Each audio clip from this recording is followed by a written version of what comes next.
Hey, my name is Yolanda, and welcome to Frank Factualities, the podcast.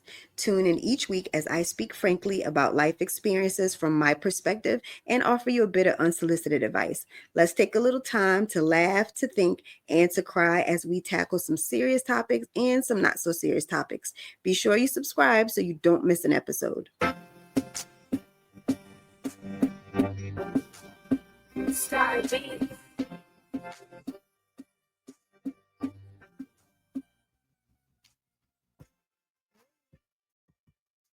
Welcome to Frank Factualities, the podcast.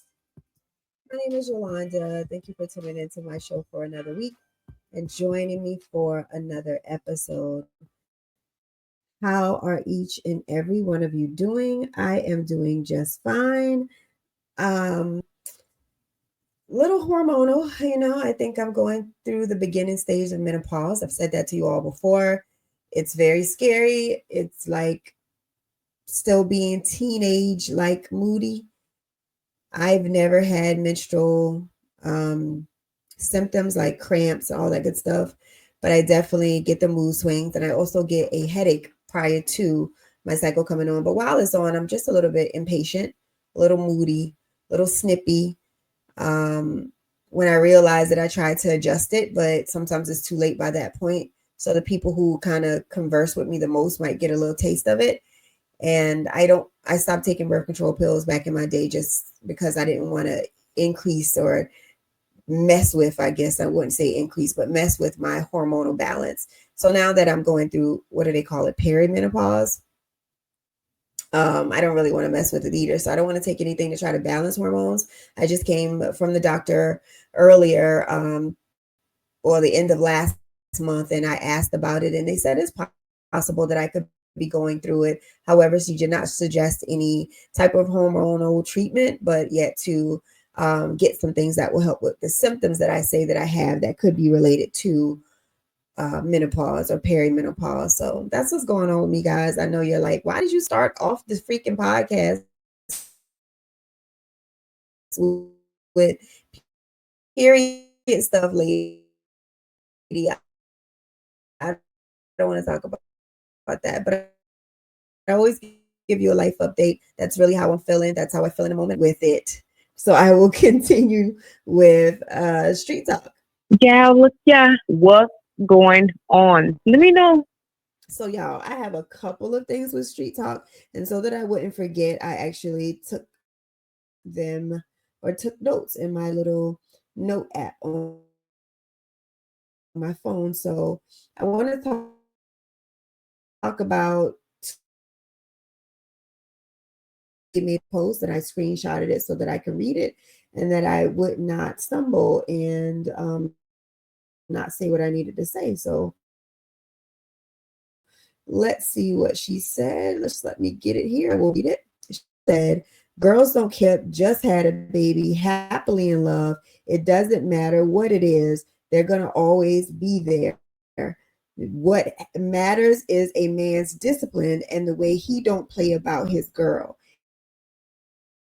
He got to be ready for commitment 100%.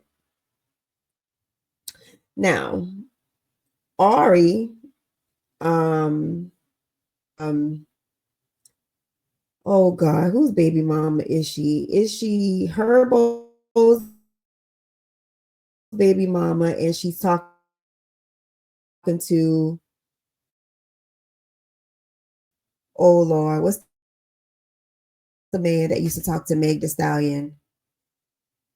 Yep, it's Ari Fletcher. That is her name. And see, let's see what she says. Fletcher.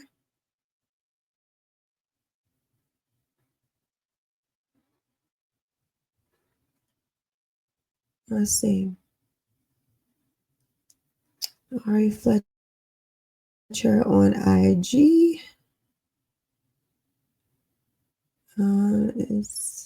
It's coming up. And she made a post. I don't know where it is. Okay, so I can't find her original post and I forgot to screenshot it. But what she pretty much said was, it's real corny for another woman to step to another woman as a woman. like the whole, hey, Shirley, this is Barbara, and woman to woman. So she's saying that that's very corny. It's also corny for a woman to go to another man about their woman. And she thought that that was whack. Now, based on what I just said about Coi Le'Rae's post and how she feels like a woman doesn't care, she gonna do whatever. It doesn't matter what the man's situation is. So it's up to the man to hold himself accountable for not stepping out on his girl.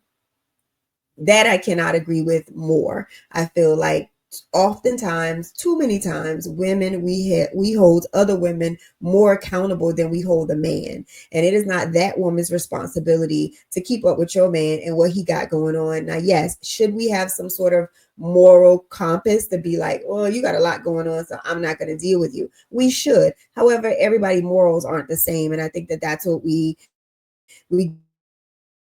get messed up. We always say, oh, well, it's a girl code, and the girl code is, but that don't mean that my girl code is your girl code. We probably don't share the same girl code, and you're a assumption can't be that we're not have the same religion. Therefore, we're not going to believe the same things. And I may not have the same girl code, and your assumption can't be that we have the same religion. Therefore, we're not going to believe the same things. And I may not, he knows that you don't want him stepping out on you and doing things. He's the one that says, okay, baby, I love you. Baby, I'm not going to cheat on you. You're my only one. We are exclusive. I am monogamous to you. So the person that should be held accountable for him stepping out is him, not the fact that, well, he had a girl. Yeah. And I don't mean to be rude because I don't feel like that either. I'm a married woman. So if a woman said that to me, like, and I would feel some type of way. However, the issue is I wouldn't look for the woman to give me answers. I'm not saying that I wouldn't ask the woman. That is not what I'm saying. Because if my man is not giving me the answers that I need, I'm going to hope that the woman would at least own up, because she ain't got to lie to me. She don't have no reason to lie to me. And number two, what am I going to do? What am I going to do to her? I'm at the age where I'm not fighting anybody. So all I'm trying to figure out is this the case? The only reason a woman would lie is if she already knew and now she's ashamed to say, well, yeah, I knew and I didn't care. But I actually like that type of honesty. I want you to tell me, like, yeah, just because what I'm not going to do anything. The only consequences here is going to be that of the man, because now it's my decision on what I decide to do with you. But at the end of the day, when Ari is saying shit and he's been trying to hit me up and he's been trying to get with me, and I just kind of want you to know, because a lot of times we be out here looking crazy, and nobody wants to say anything. Everybody wants to talk about it in your back. And the issue is that people don't tell us that we out here looking crazy. And sometimes people need to tell it. And not just like the woman who's talking to him, but our homegirls and friends and associates will see our men and women out here moving crazy, and nobody wants to say anything. Everybody want to talk about it in your back. It's all in everybody's group chat, but nobody tells you. So you out here looking wild and nobody stepping to you. So I thought that that was an interesting post, and I also thought that it was a interesting thing to just bring up. Nothing that I haven't said before, but again, I feel like it was I felt like it was worth mentioning, because a universal agreement with that, as far as like, you got to hold your partner accountable. Stop checking those women that your man is cheating with first, and or the man that your woman is cheating with first. Your first line of contact should always be with the person who made the promises to you, the person who you have a commitment with. That is the person that you question. And if they give you all the answers that you need, to be honest with you, there's no reason for you to reach out to the other person. However, if you feel as though that your partner isn't being honest, or this particular person and you feel like you need to get more answers or clarity, or you just want a different perspective, then by all means reach out to the person. But it should always be in respect. In the name of respect, I don't feel like you should reach out to a woman and be like, bitch, I heard you trying to fuck my man and blah blah. That's all disrespectful, because that woman ain't got why she got to care about your feelings. I know that's a harsh reality, but we put too much stock in that woman code thing. Because let me tell you all, and I think I've said this story before, I don't know, but my friends and I in college were very transparent with one another. We've all been linked up and went out with a group of guys, and then we felt as though we didn't really feel the people that we were with. Like, I had a better connection with the guy that she met than she had with the guy that she met. So I'm on the tag along because she met this guy. He said, come over. He got a roommate. She like, yo, you want to come through with me? And I'm supposed to be talking to the roommate. But then I'm looking at her dude like, yo, I like him. And then she's like, you know what? We ain't really vibing like that. I'm not really feeling him. What my friends and I have had that conversation like, well, you don't like him like that? Well, I think he pretty cute. He handsome. Okay, well, if you don't like him like that, then how you feel about, me shooting my shot? And then usually it's no big deal because you don't like him anyway. It's very controlling. It is very manipulative for you to hold a man hostage that you're not interested in. And oftentimes we women, we do that. We hold a man hostage and we know we have no interest in him whatsoever for the sake of, I used to talk to him, or he tried to talk to me, or that, we used to be together. His homeboy tried to hook us up and now you backdooring me. We don't have ownership in these people. We don't own them. They're not our property, and we don't get to dictate who gets access to them after we've dealt with them, before we deal with them, or who else. We don't. No, I'm not telling you can't feel some type of way about it. That's not what I'm saying. We just don't own people and we don't get to control that. However, we should probably be honest and upfront about how we feel about a person, so that now you can try to avoid that. Had my friend said, when I say, you don't like him, I think he's pretty dope, I would talk to him. How you feel if, I'm saying, I reach out or we hook up and she says nothing, then I'm down. But if I had that conversation with her and she'd be like, girl, no, I would be very uncomfortable. Then I wouldn't do it because I've had that conversation and up front, I know how she feel. You all are expecting these people to know how you feel about somebody when you've publicly said, I don't like him.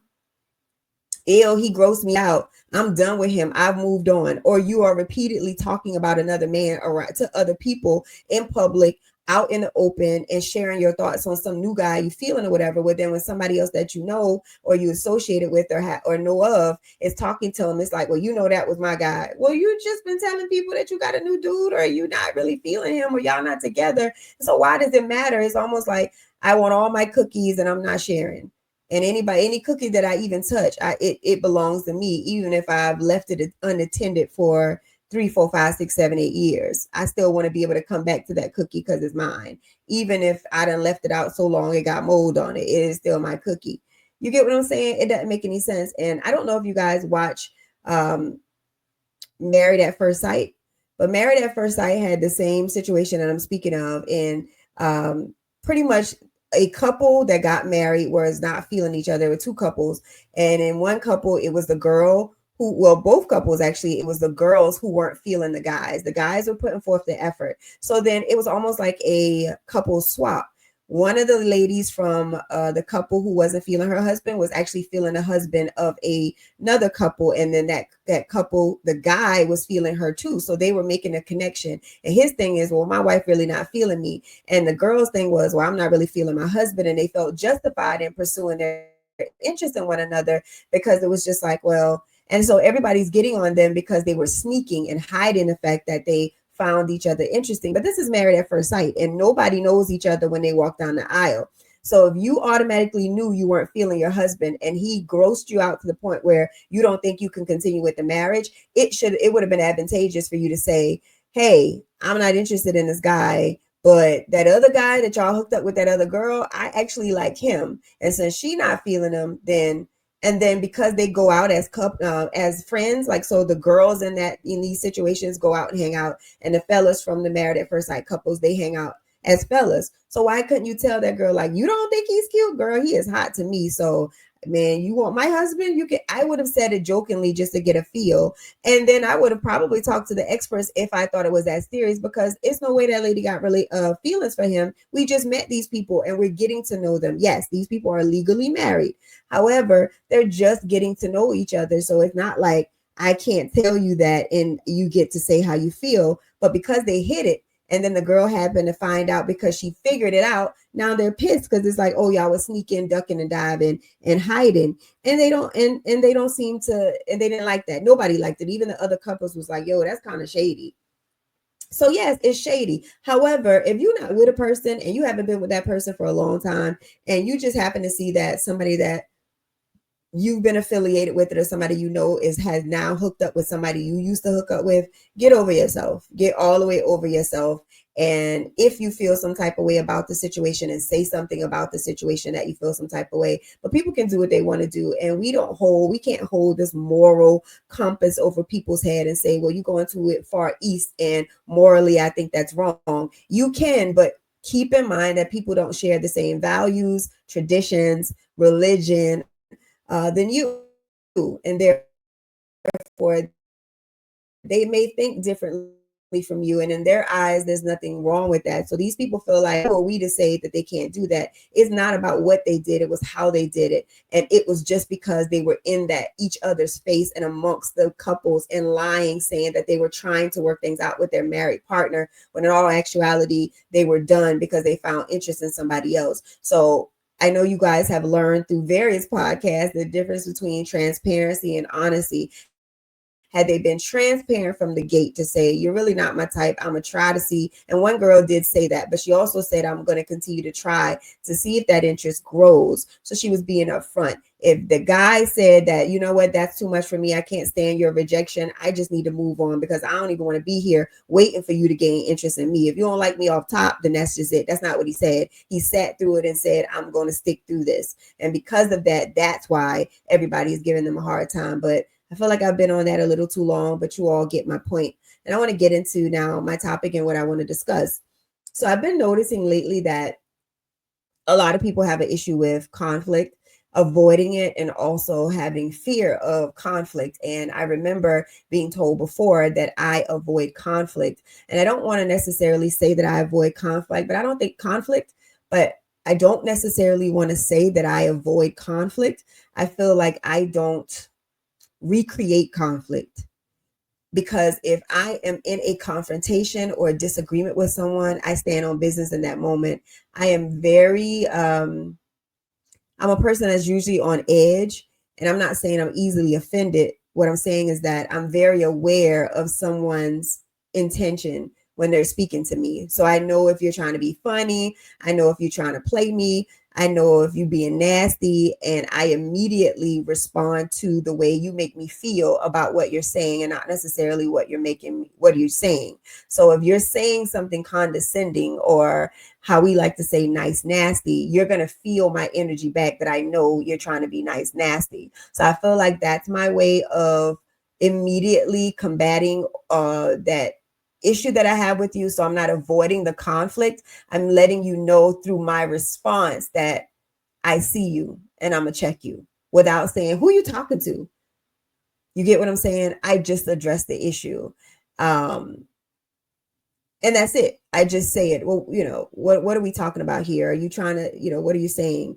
Not who you talking to, but addressing again the actual issue that was being brought up. So I mentioned it. But now, say we get into this thing and I'm saying what I'm saying, and then I come home and I tell my spouse, and my spouse goes, oh, you need to check that. You need to tell her this. You need to sit her down. You need to have a conversation about her that, and let her know you're not standing for it. I don't feel like that's something that I got to address the next day, because if you and I just went tit for tat and I've already said, like, don't talk to me like that, or I don't appreciate XYZ, I shouldn't have to now go and have a sit down conversation with you. I kind of already told you I'm not feeling it.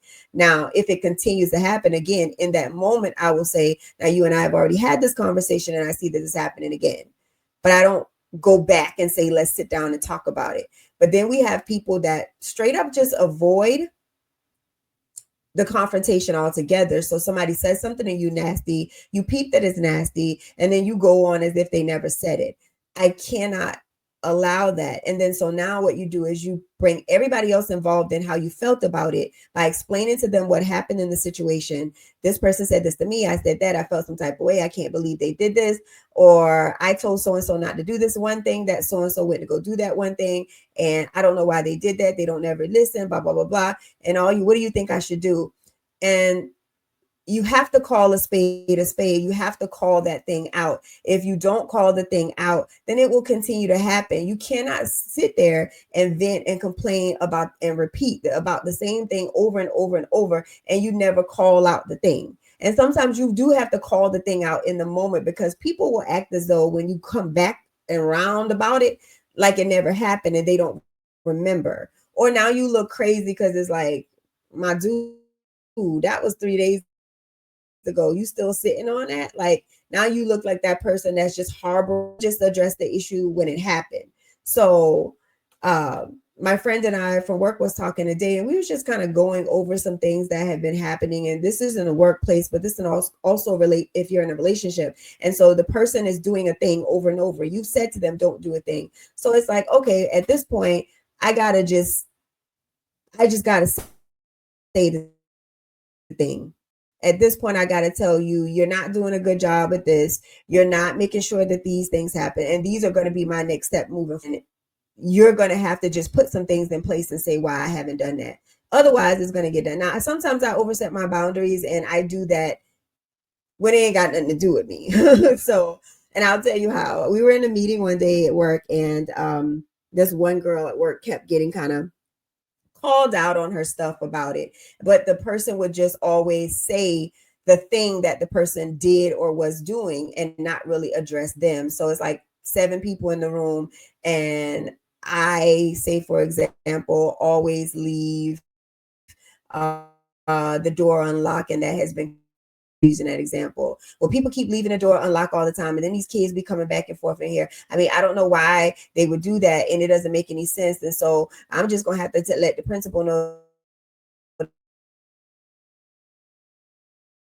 if you keep doing this, I'm gonna have to tell the principal that you are not doing a good job. And you throw subliminals at me in front of my face. So I just finally said, "Oh my God, you're talking about so and so. Why don't you just say that? Like, why are we going over this? And every single meeting we have to do that now." My delivery was trash. And I probably was about to be on my period. I told you I get a little impatient and moody when it is that time of the month. And I honestly think that's probably when that happened. But ever since then, I feel as though that thing don't happen no more. Now I have to ask my people at work, but if I'm going back and reflect, hindsight being 2020, that person ain't ever act like that no more in a meeting because I called that thing out in the morning, in the moment. We were all thinking it, so it's just like just say the thing because it's very uncomfortable. And if we don't address this person because they do it all the time, they're going to continue to do it and think that it's okay because we're not saying it. Now, we all talk about it behind their back. Like, yo, why they always do this? Why would they do that? That one thing is going to keep going, all because we wanted to avoid conflict. And so and sometimes you got to address that thing head on so that it doesn't repeat itself, because now it drives us crazy and we get anxiety about it. Now we got anxiety about talking to that person. It's anxiety when we come around. When you call for a meeting, I got anxiety because it's like, yo, you gonna call me out again, or you gonna call somebody else out. Now the room gonna be tense. Why put yourself through that anxiety? I know it's not an easy task. If you're not a person that's used to that, you got to figure out a way how to address it in the moment. I feel like that's the best way to avoid it from happening again. If you have a conversation, to me, a sit down conversation, it just seems more premeditated. And yes, it actually was premeditated, but to me, premeditated conversations come off as I'm trying to get you in some sort of trouble, or now people feel attacked. But you can't feel attacked when you literally just attacked me. So now we just even. Like, we wish tit for tat. It's not, no one's the aggressor in this situation. I gave you the same heat that you gave me. You get what I'm saying? Versus now you wanted to, you're not on this. You just kind of chilling, and then I come out of nowhere with this conflict that you weren't expecting when that energy was given days ago or the day before, or whenever it was given. So that energy is given to me now. I'm gonna give you right back the energy. My method is, maybe not the best for everybody, but I feel as though it's the best effort to avoid it from, or to prevent it from happening again once you come away with it. And I've been looking at the wrong thing in the camera. I probably look like a psycho right now, looking in the darn backdrop and not looking in the camera. But anyway, my methods are a little unorthodox, but at the end of the day, I think that it's the most effective way because people just ain't gonna get it until you call. It's not being mean. We are past the age of protecting people's feelings. Frankly, the fact of the matter is, if you got the balls to step to me with it, then you go better have the balls to take back the heat. What does the old people say? If you can't stand the heat, get out the kitchen. But if you gonna turn the heat up, you better be willing to stay in this mug when it get hot, because it's gonna get hot. You get what I'm saying? Trust me, them people not gonna feel no type of way when they come into you with it. And it's the same thing in a relationship. It's not gonna be as intense, but if you notice that somebody has been doing something that you're not comfortable with, you cannot be afraid to say to confront them about that thing that has been bothering you because of fear of them getting mad at you, fear of them attacking you, fear of them being defensive. You have to be able to tag that thing head on. You're going to feel much better about it because you're getting nowhere venting to your friends. You're getting nowhere telling your mom. You're getting nowhere talking in your head about it, talking to them like you never want to talk about it. No, you just need to say, listen, we're going to have this conversation. It's going to be had tonight. At the end of the day, what are you doing? We got to move past this and it has to happen. There's nothing wrong with conflict. It is your delivery and it is what you say. If you love the person and this is in a relationship or a family, then yeah, pick a better time of talking about it. Don't watch your tone when speaking to them and make sure that you're expressing how you feel about whatever that thing is they do, not about the thing that they do, if that made any sense.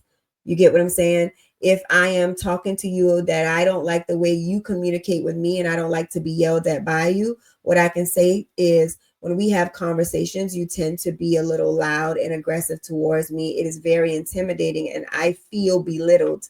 It makes me feel unworthy. It makes me feel less than.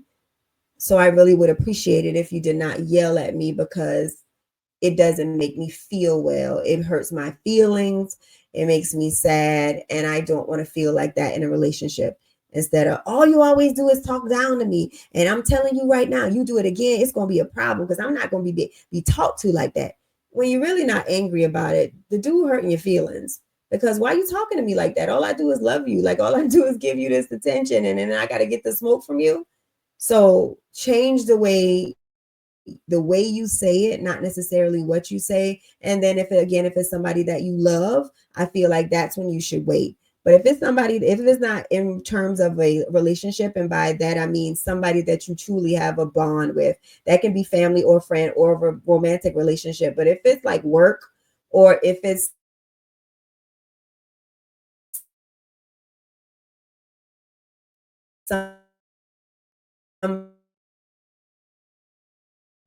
somebody that you go to school with, you're out in the moment. Why every time we get together, you always have something to say about that? You bring that up a lot, and like it's really getting old. Don't do that. Like right then and there. Even if you've already let it slide time, oh, I'm saying, yo, don't do that no more. Every time I bring that up, you make that little slide joke and it's not funny and I don't appreciate it. That's not, yes, yes, you going out the party. People gonna be like, dang, why is she being so serious? And if you get that look from people, I'm not being extra, but y'all know she said that all the time. And all I'm saying is that I don't like it. It makes other people uncomfortable. And I'm sorry if everyone's feeling uncomfortable in the moment, but welcome to the party. Because that's how I feel every time you bring it up. And there's no hard feelings. I'm just telling you, I don't appreciate it. Let's not do that anymore. You see? Move on and be very serious. Like look them in their face when you say it. And then guess what? Keep the party going like I never said it. I done moved past it. I'm over. You can't hold a grudge now. Once you done said what you said, you got to stand on business. You keep on moving. I said it. I'm not going to be mad. Yeah, because who she thinks she is. That's when, yeah, you should avoid conflict because you always trying to fight people. This is not a fight. We grown. We just let them know like, okay, I got boundaries and there's things that I don't tolerate. And I need to let you know that. And we got to move on. But this ain't going to go down like this. Right? So that's all I'm saying. Make sure you handle that because it's just I'm just learning that is something that always keeps us in this negative cycle. We're in this negative cycle of conflict with people because we never confront it. And it's because of our anxiety about it. It's because we avoid it. It's because we're fearful. And somehow we think that it's going to just work itself out. And it never does. It's always a tense moment. Nobody likes to feel like they're walking on eggshells with people. Nobody likes to feel like, oh Lord, are they going to bring that up today? Am I going to get told off? And what are they going to say today? If I ask the question, am I going to get yelled at? Are they going to snap? What are they going to do? Nobody wants to feel like that. Go ahead and call it out, say the thing, and move on. That's it. Okay. Well, that's my time, y'all. I'm not going to belabor the points. I'm not going to keep going on. But anyway, until next week, I'll holla. Bye.